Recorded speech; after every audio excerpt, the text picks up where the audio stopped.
সম্পৰ্কত ৰাইজক কেনেধৰণৰ আপুনি চাওক, মই এই স্থানৰ পৰাই মই মুখ্যমন্ত্ৰী ডাঙৰীয়াৰ লগতো কথা পাতিলোঁ, জিলাৰ উপায়ুক্ত আৰু আৰক্ষী প্ৰশাসনৰ লগতো কথা পাতিলোঁ, আমাৰ মহকুমাধিপতিৰ লগতো কথা পাতিলোঁ।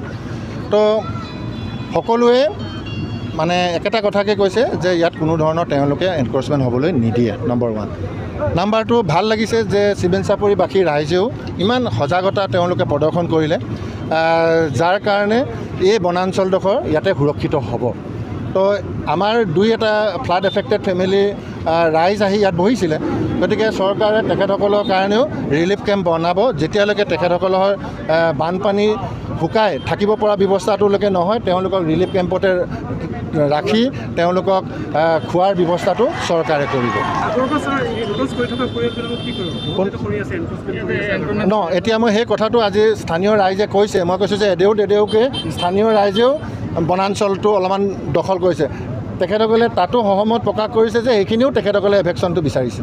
তো এইটো মই চিমেণ্ট চাপৰিবাসী ৰাইজক মই ধন্যবাদ জনাইছোঁ। কোনো ধৰণৰ প্ৰশাসনে চৰকাৰে একো এটা দায়িত্ব দেখা নাই। সেইটোকে আমি আজি যিহেতু ইমান ৰাইজ দেখিছে, কিন্তু প্ৰত্যেকজন ব্যক্তিয়ে স্বতঃস্ফূৰ্তভাৱে ওলাই আহি আজি ইয়াত সংগ্ৰাম কৰিছে। কেতিয়ালৈকে চলিব আপোনালোকৰ?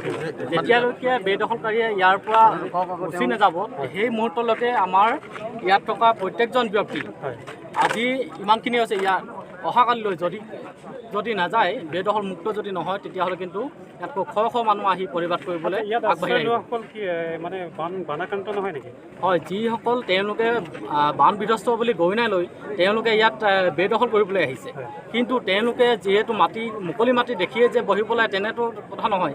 আজি চাওক, আমি 21 তাৰিখৰ মিটিঙত, আমি মহকুমা অধিক কাৰ্যালয়ৰ মিটিঙত আমাৰ চিমেণ্ট চাপৰিৰ পৰা আমি যিসকল আছু, আটাছু, এপছু, TMPK, XBL আদি কৰি যিসকল ব্যক্তি লৈ আলোচনা কৰা হৈছিল, তেওঁলোকে যিটো সময় দিছিলে সেই সময়লৈকে কিন্তু আমি বাট চাইছোঁ, কিন্তু তথাপিতো আজি পৰ্যন্ত কিন্তু প্ৰশাসনে কোনো এটা দায়িত্ব লোৱা দেখা নাই।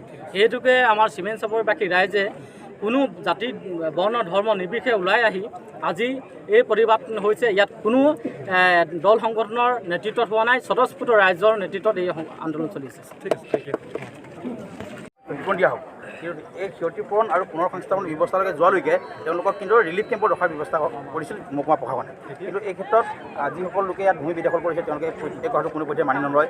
আমি ছাত্ৰ সন্থাৰ মৰ্যাদাৰ পৰা আমি কৈছোঁ যে সঁচাই যদি বানত ক্ষতিগ্ৰস্ত তেওঁলোকৰ লোক হয়, সঁচাই যদি তেওঁলোকৰ সকলো বানৰ নদীৰ বুকুত যা গৈছে, তেওঁলোকক উচিত ক্ষতিপূৰণ দিব লাগিব আৰু উচিত ক্ষতিপূৰণ দিব লাগিব। আৰু এই ক্ষেত্ৰত কিন্তু তেওঁলোকৰ যি বানত আক্ৰান্তৰ আলাম লৈ তেওঁলোকে যি আমাৰ চিমেণ্ট চাপৰি যি ভূমি সংৰক্ষণৰ বিভাগ, এই বিভাগত কিন্তু তেওঁলোকে গছ-গছনি কাটি তেওঁলোকে ভূমি দখলত নামি পৰিছে।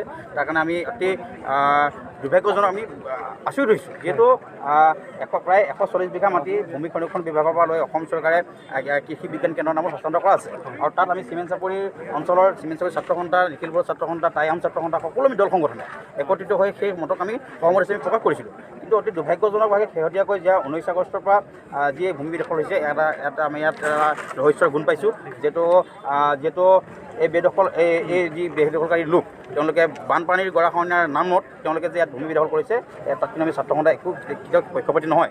প্ৰশাসনক আমি বাৰে বাৰে দাবী জনাইছিলোঁ যে তেওঁলোকে যদি বানত ক্ষতিগ্ৰস্ত হৈছে, তেওঁলোকক পুনৰ সংস্থাপনৰ ব্যৱস্থা কৰিব লাগে।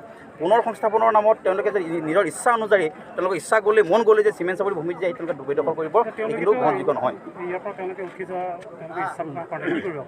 হয়, যিহেতু আপোনালোকে জানে, যোৱা 23 আগষ্টৰ দিনা আমাৰ চিমেণ্ট চাপৰি আঞ্চলিক ছাত্ৰ সন্থাৰ উদ্যোগত আমাৰ চিমেণ্ট চাপৰি অঞ্চলৰ বিভিন্ন দল সংগঠন, আমাৰ চিমেণ্ট চাপৰি অঞ্চলৰ নেতৃস্থানীয় ব্যক্তিসকলৰ লগত আমাৰ নাগৰিক সভা হৈছিল।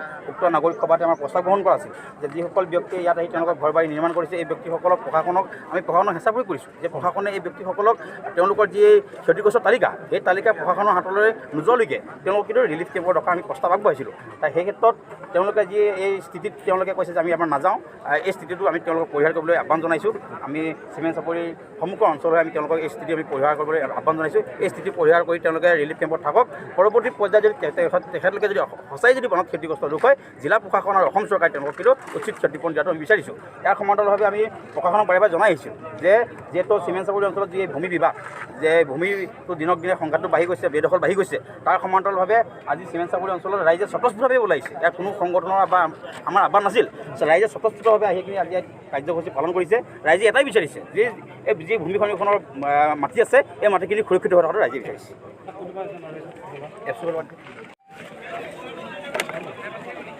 আজি প্ৰটেষ্টটো কোনে কোনে ইয়াৰ লিডাৰশ্বিপ কৰিছে আৰু প্ৰকৃতিৰ হেৰি উদ্দেশ্য হয়, যিহেতু শেহতীয়াকৈ চিমেণ্ট চাপৰিত যি ভূমি সংৰক্ষণ বিভাগৰ মাটি আছে, সেই মাটিত যোৱা 19 আগষ্টৰ পৰা ইয়াত বানপানী আৰু গৰাখহনীয়াৰ আলাম লৈ কিছুসংখ্যক লোকে জোনাই মহকুমা অন্তৰ্গত কিছুসংখ্যক লোকে ইয়াত তেওঁলোকে ভূমি বিভাগত নামি পৰিছে। সেইকাৰণে যোৱা 21 আগষ্টৰ দিনা জোনাই মহকুমা অধিপতি কাৰ্যালয়ত আমি চিমেণ্ট চাপৰি অঞ্চলৰ বিভিন্ন দল সংগঠন, আমাৰ নেতৃস্থানীয় ব্যক্তিসকলে আমি এখন আলোচনা চক্ৰত মিলিত হওঁ।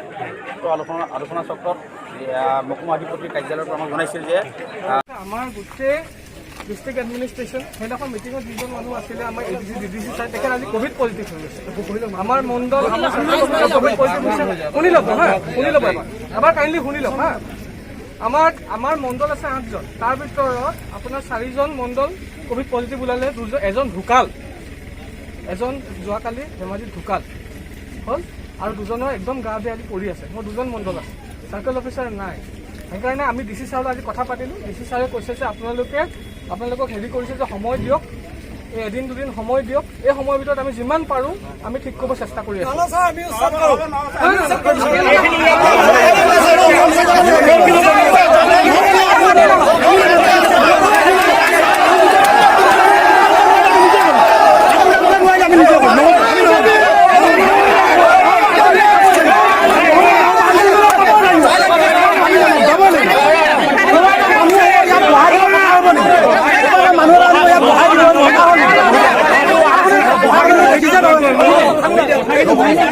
যিহেতু আজি চিমেণ্ট অঞ্চলৰ ৰিজাৰ্ভত বেদখলকাৰী বানপানী পীড়িত মানুহে যিটো দখল কৰিব আহিছে, সেইটো আপোনালোকে চিমেণ্ট চাপৰি অঞ্চলৰ ৰাইজে কি ক'ব? আমি এটা স্পষ্ট কথা ক'ব বিচাৰিছোঁ চিমেণ্ট চাপৰিবাসী ৰাইজে, যিহেতু আমি বনাঞ্চলখন আমি সংৰক্ষণ কৰিবলৈ বিচাৰিছোঁ। ইয়াত যাতে কোনো বাহিৰা মানুহ আহি ইয়াত বেদখল কৰিব নোৱাৰে, এইটো আমি আজি অতদিনৰ পৰা দাবী দাবা কৰি আহিছোঁ। কিন্তু প্ৰশাসন সদায় ইয়াত দুৰ্বলতা দেখি আহিছোঁ। আমি প্ৰশাসনে সদায় দুৰ্বল। এতিয়া বুজি পোৱা গৈছে যে তেখেতলোকে এতিয়া কৈছে আমি আঁতৰাই দিম, 2দিনমান সময় লাগে, কিন্তু যোৱা 21 তাৰিখতে তেখেতলোকে আঁতৰাই দিয়া সিদ্ধান্ত লয় মানুহ। কিন্তু আজিও মানুহ সোমাই আছে। কিয় সোমাইছে? ইয়াত কি কৌশল আছে ইয়াত? গতিকে আমি নামানো, এই প্ৰতিবাদ চলি থাকিব যেতিয়ালৈকে এই মানুহখিনি আহিছে, এই মানুহখিনি উচ্ছেদ নকৰিব তেতিয়ালৈকে আমাৰ এই জংগী প্ৰতিবাদ চলি থাকিব। এইটো শেষ কথা। আজি ইয়াত প্ৰশাসনৰ কোনে আহিছে? প্ৰশাসন মানুহ আহিছে, আমাৰ কোনে চাৰ্কল অফিচাৰ আহিছে। কি ক'লে আপোনালোকক? কৈছে যে তেখেতলোকে কৈছে যে আপোনালোকে আমাক 2দিনমান সময় দিয়ক, 2দিনমান সময় দিয়াৰ পাছত আমি উচ্ছেদ কৰিম। আমি সেইটো সকলো ৰাইজে কৈছোঁ, আমি নামানো। আজিয়ে উচ্ছেদ কৰিব লাগিব, তেতিয়াহে আমি এই ধৰ্ণা কাৰ্যসূচীৰ পৰা আমি আঁতৰিম, নহ'লে নাতৰোঁ। দিন ৰাত আমি একাকাৰে কৰি যাম। আজি যিকোনো এই ধৰণৰ আজি কিমানজন মানুহে ইয়াত সহযোগ দিছে আপোনালোকক? ইয়াত আছে আমাৰ আপোনাৰ 5000 ওপৰত আছে মানুহ। কোন কোন জেগাৰ মানুহ উপস্থিত? আমাৰ গোটেই চিমেণ্ট চাপৰি অঞ্চলৰ মানুহ আছে। এতিয়া আপুনি যিটো প্ৰশাসনে আজিলৈ কোনো ব্যৱস্থা লোৱা নাই, প্ৰশাসনে কিছু পলিটিকেলি কিবা আছে, ইনভলভ আছে বুলি ভাবে নেকি আপোনালোকে? নিশ্চয় কিবা এটা ইয়াত কৌশল আছে, নিশ্চয় কিবা এটা চাল আছে। সেইকাৰণে তেখেতলোকে সদায় দুৰ্বল চিন্তাই আমাক সদায় প্ৰলোভন দি তেখেতলোকে পিছুৱাই গৈ আছে। গতিকে আমি এই কথাটো কেতিয়াও নামানো, আমি স্পষ্ট কথা। আজি শেষ কথা আমাৰ। তেখেতলোকে আজি এই মানুহখিনি যিখিনি আহি আজিও বহি আছে, আজিও চঘৰ আহিছে, আজি ৰাতিলৈ হয়তো 10,000 মানুহ বহি তেখেতলোকে কি কৰিব পাৰিব? 500-600 মানুহ বহি দিবহি। কিমানমান মানুহ আহিছে বুলি গম পায় আপোনালোকে? আপোনাৰ আজি 6 ঘৰ মানুহ আহিছে, যোৱাকালি 6 ঘৰ মানুহ আহিছে, প্ৰায় 18-21 ঘৰমান মানুহ ইয়াত বহিলেহি। বেছি হ'ল, 150 ঘৰ ওপৰত হ'ল। গতিকে কালি আজি কথা কৈছিলোঁ। গতিকে এইখিনি মানুহ উচ্ছেদ কৰিব লাগিব, স্পষ্ট কথা। উচ্ছেদ কৰিবই লাগিব। যদি এইটো ব্যৱস্থা নলয় কি কৰিব? তেতিয়াহ'লে আমিতো ৰাইজ ইয়াৰ পৰা আমি আঁতৰিম যাম, আমি আন্দোলন কৰিয়ে থাকিম। কিমানলৈকে আপোনালোকে আগবাঢ়ি যাব বিচাৰে আমি গৈ থাকিম অনিৰ্দিষ্টকাললৈ গৈ থাকিম আমি বনাঞ্চল আমাক মুক্ত লাগিবই ইয়াৰ কবাৰ পৰা মানুহ আহি ইয়াত বহিবলৈ আমি এডোখৰ ঠাই সংৰক্ষণ কৰি থোৱা নাই এটা স্পষ্ট কথা কবাৰ পৰা চৰকাৰে মানুহ বহুৱাবলৈহে কবাৰ পৰা মানুহ আনি ইয়াত বহুৱাবলৈ কোনোবাই নিজ খুচিমতে ইয়াত মানুহ বহিব আমি ইয়াত তেখেতলোকৰ কাৰণে ঠাই থোৱা নাই আমি ইয়াত এই বনাঞ্চল সংৰক্ষণ কৰি ৰাখিছোঁ এইটো স্পষ্ট কথা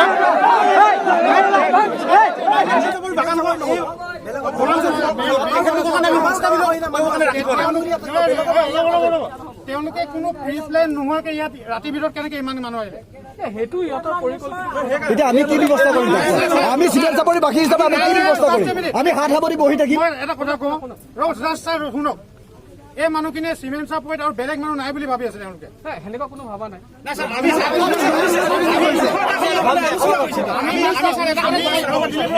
আমি পিচফুল চলিউশ্যন বিচাৰিছোঁ আমিও পিছফুল আৰু শুনক যদি সাজুক আমি এটা কথা জানিব বিচাৰিছোঁ আমাক ৰাইজক বেলেগ ধৰণে একো আশ্বাস দি লাভ নাই যদি আপোনালোকে সেই মানুহখিনিক ইয়াৰ পৰা কিছুদিনৰ বাবে হ'লেও যদি আপুনি পাৰ্মানেণ্টলি গভৰ্ণমেণ্টে চলিউশ্যন দিব সেইটো আমাৰ ক'ব লগা নাই